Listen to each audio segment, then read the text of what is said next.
Welcome back to super 30 classes. ये जी हमारी 10th क्लास की इकोनॉमिक्स चल रही थी और 10th क्लास की इकोनॉमिक्स में हमारा चैप्टर चल रहा था मनी एंड फाइनेंशियल इंस्टीट्यूशंस। और इस चैप्टर के अंदर हमने लास्ट क्लास में देखा कि मनी की इंपॉर्टेंस क्या है ना, इस मनी के फंक्शंस क्या है, ये कौन कौन से फंक्शंस मनी के होते हैं, और उसके साथ हमने इसकी इकोनॉमी में मनी का क्या रोल है ना, इकोनॉमी में मनी जो है करेंसी है वो क्या रोल प्ले करती है, उसके बारे में हमने लास्ट क्लास में डिस्कस किया था।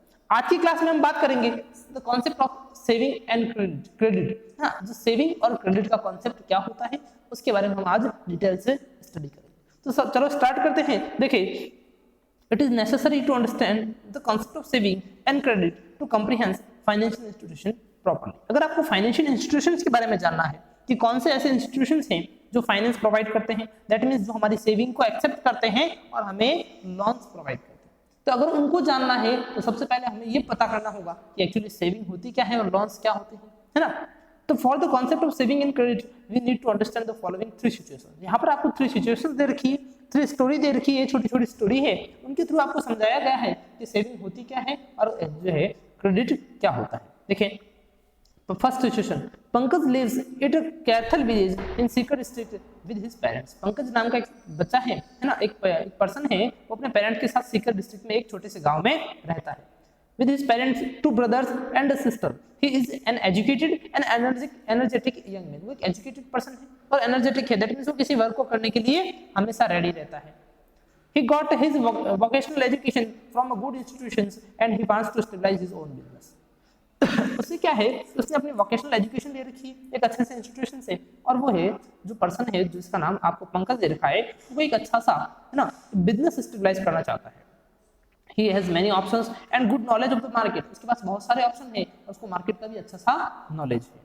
आगे देखिए, He also knows the techniques of business perfectly well. वो जो है बिजनेस करने की टेक्निक जो है, बिजनेस कैसे किया जाता है उस टेक्निक के बारे में भी सब कुछ जानता है। Yet he is not in a position to set up his business for lack of money.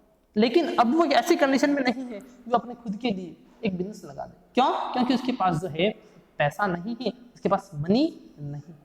देखो, उसके पास हर चीज का नॉलेज है, वो बिजनेस करने के लिए रेडी है, उसको बिजनेस करना आता है, तो उसको मार्केट के बारे में उसको सब चीज का नॉलेज है ना, उसने वोकेशनल कोर्सेज भी करके इवन, बट अब वो बिजनेस स्टार्ट करना चाहता है अपना खुद का, बट उसके पास क्या नहीं है, मनी नहीं है। Clear? His father is a simple farmer. उसके फादर जो है एक बिल्कुल ही सिंपल फार्मर है and can fulfill only the needs of the family. और उसके फादर जो है जो कि एक सिंपल फार्मर है, वो अपनी जो फैमिली की नीड्स है उनको ही फुलफिल कर सकते हैं। In this situation, Pankaj has only one option, that is to borrow the requisite capital. तो ऐसे सिचुएशन में, ऐसी कंडीशन में पंकज को अगर अपना बिजनेस स्टार्ट करना है ना, कोई वर्क स्टार्ट करना है, उसको क्या करना पड़ेगा, जो मनी है वो बोरो लेनी होगी, है ना। That is the one option, that is to borrow the requisite capital. That means को जो पैसा उसको जरूरत है वो कहीं ना कहीं से उसको लेना होगा। क्लियर? तो that is the first situation. इसमें हमने देखा, एक छोटी सी स्टोरी देखी, अब पंकज नाम से कैरेक्टर है, उसकी स्टोरी हमने देखी। अब बात करते हैं नेक्स्ट सिचुएशन की, situation number 2। Sanjay lives at Rajpura village in Jhunjhunu district. His parents are old. He is the eldest of 3 brothers and sisters and the only earning member in the family. Sanjay नाम का एक पर्सन है ना, वो झुंझुनू डिस्ट्रिक्ट के Rajpura village में रहता है। किसके साथ? अपने पेरेंट्स के साथ। He is the eldest of the 3 brothers. अपने 3 भाइयों में से वो सबसे बड़ा है। And sisters, 3 brother and sister जो है उनमें सबसे बड़ा कौन है? संजय है। And the only earning member in the family, और जो पैसा कमाने वाला जो पर्सन है फैमिली में वो अकेला संजय ही है।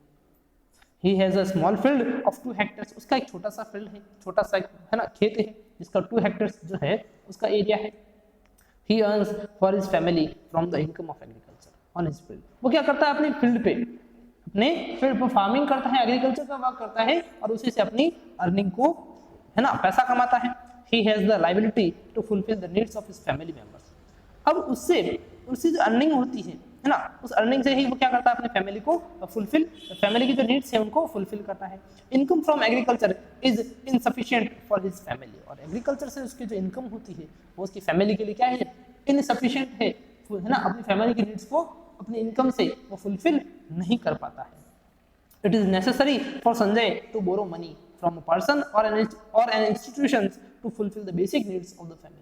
और ऐसी कंडीशन में जब वो अपनी फैमिली की नीड्स को पूरा नहीं कर पा रहा है एग्रीकल्चर से, दैट मींस उसकी इनकम क्या है, कम है, तो ऐसी सिचुएशन में, ऐसी कंडीशन में उसे क्या करना पड़ता है, जो मनी है वो कहीं ना कहीं से बोरो लेनी होगी, कहीं ना कहीं से पैसा उसको उधार लेना ही होगा। क्लियर? तो यहाँ हमने दो सिचुएशन देखी। फर्स्ट सिचुएशन आपने एक पर्सन की देखी और पंकज की, और सेकंड सिचुएशन हमने देखी संजय की, है ना। इन दोनों सिचुएशंस के थ्रू हमें एक बात क्लियर हो गई कि इन दोनों पर्सन के पास अपनी जो एक्टिविटीज है ना, फर्स्ट सिचुएशन में उस पर्सन को बिजनेस स्टार्ट करने के लिए उसके पास पैसा नहीं है, एंड सेकंड सिचुएशन में संजय के पास, है ना, अपनी फैमिली की जो नीड्स है उनको कंप्लीट करने के लिए, अपनी फैमिली की नीड्स को फुलफिल करने के लिए सफिशिएंट मनी नहीं है। तो ऐसी सिचुएशन में पर्सन को दोनों को क्या करना होगा, कहीं ना कहीं से मनी जो है बोरो लेनी होगी, कहीं ना कहीं से पैसा उधार लेना ही पड़ेगा। क्लियर? नेक्स्ट देखते हैं situation number 3। Nitesh and his wife Chandni live in Jaipur. Nitesh है और उसकी वाइफ जो है इसका नाम है चांदनी, जो कि जयपुर में रहते हैं। Nitesh is a bank employ, bank का एम्प्लॉय है, and his wife is also in government job, और उसकी वाइफ भी जो है गवर्नमेंट जॉब में। Clear? Both are economical in nature, वो जो है नेचर में बहुत ही इकोनॉमिकल है, दैट मींस वो बहुत कम पैसा खर्च करते हैं, है ना। They have also inherited good economic base, और उनके पास जो है अपने पेरेंट्स जो है ना, अपनी जो जनरेशन थी उनकी, वहां से भी बहुत अच्छा प्रॉपर्टी उनके पास अवेलेबल है। बहुत fulfil there basic needs with a small portion of their income, और उनकी इनकम इतनी है ना, बहुत ज्यादा इनकम, अच्छी सी इनकम है, और उस इनकम का कुछ पार्ट ही उनका खर्च हो पाता है ना। इनकम के एक स्मॉल पार्ट से ही वो अपने जो एक्सपेंडिचर है, अपनी बेसिक नीड्स जो है उनको फुलफिल कर देते हैं। So they have surplus amount from their income is saving, इसलिए उनके पास कुछ अमाउंट जो है एज सरप्लस उनके पास बच जाता है, और वो उसका क्या करते हैं, सेविंग करते हैं। क्लियर हो गई बात? दो सिचुएशन हमने स्टार्टिंग की देखी, पंकज एंड एक पर्सन और था संजय, उन दोनों की सिचुएशन हमने देखा कि उनके पास जो है they have lack of money, उनके पास पैसा अवेलेबल नहीं है, उनको कहीं ना कहीं से मनी जो है बोरो लेनी पड़ेगी। बट जो लास्ट सिचुएशन देखी हमने, उन दोनों सिचुएशन की ऑपोजिट है। वहां इस लास्ट सिचुएशन में उनकी जो इनकम है उनके एक्सपेंडिचर से क्या है, ज्यादा है, और ऐसी कंडीशन में ये क्या करते हैं, अपने जो सरप्लस अमाउंट है, जो एक्स्ट्रा अमाउंट है, जो एक्स्ट्रा मनी है इनके पास, वो उसको क्या करेंगे, सेव करेंगे। Clear?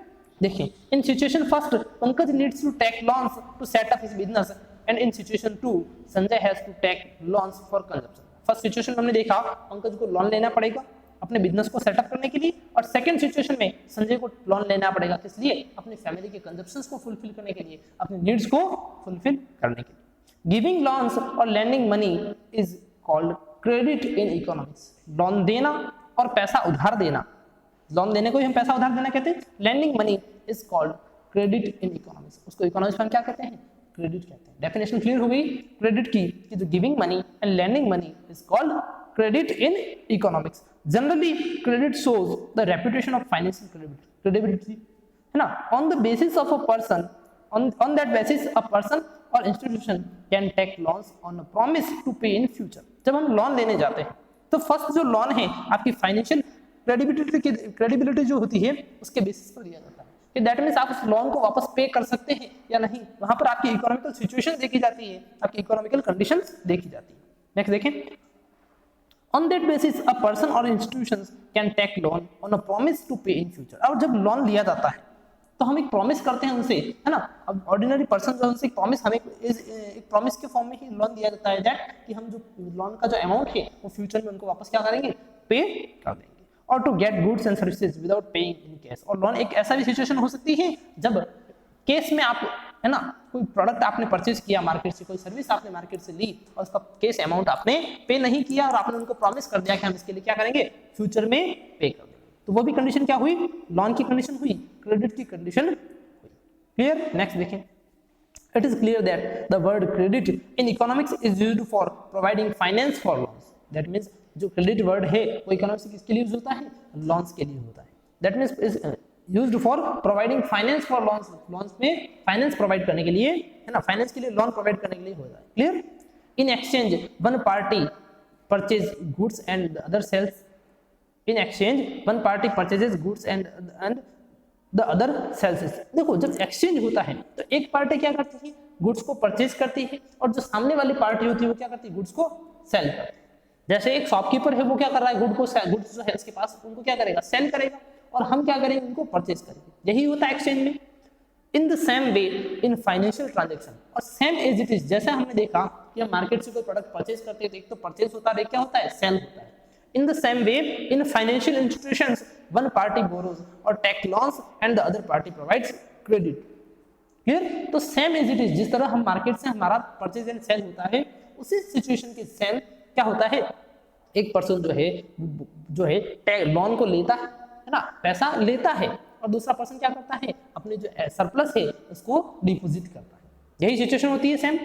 Thus, in financial transaction, the amount loan will be the same as amount given on credit. इसलिए हम कह सकते हैं कि जो फाइनेंशियल जो ट्रांजेक्शन हो रहा है उसमें क्रेडिट का जो अमाउंट है वो सेविंग के अमाउंट के क्या होगा, इक्वल होगा। जितनी सेविंग होगी उतनी ही सेविंग को हम क्या करते हैं आगे नेक्स्ट लोन के in the form of loan we will provide to, है ना, हम क्या करते हैं लोन के फॉर्म में किसी न किसी को प्रोवाइड कर देते हैं।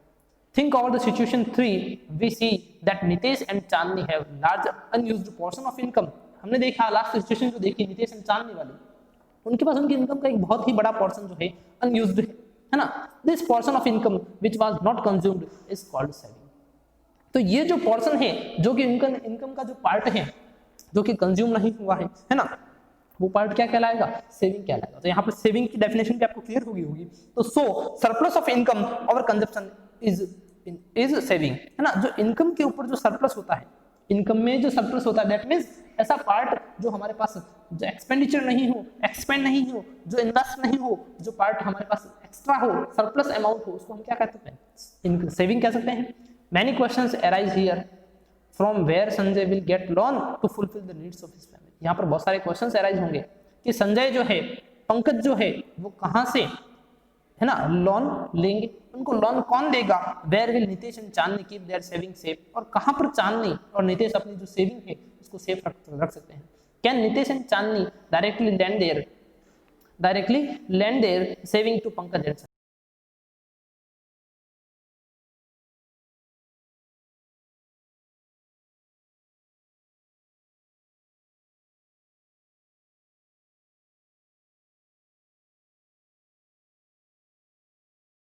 संजय। नितेश एंड चांदनी अगर पैसा देना भी चाहे तो वो उनके बिहेवियर को, सामने वाली जो पार्टी है उस पार्टी के बिहेवियर को नहीं जानती, उनके फाइनेंशियल स्टेटस को नहीं जानती कि वो पैसा रिटर्न करेंगे या नहीं करेंगे। They will always have the fear of losing their hard earn money. उनके पास हमेशा एक ही फियर रहेगा, एक ही डर रहेगा कि शायद वो कहीं ना कहीं अपना पैसा खो भी सकते हैं। Second, in case they have sudden need of money, और सेकंड कंडीशन दे रखा है कि अगर उनको अचानक पैसे की जरूरत हो, somehow and Pankaj and Sanjay may or may not be able to return money at a short notice।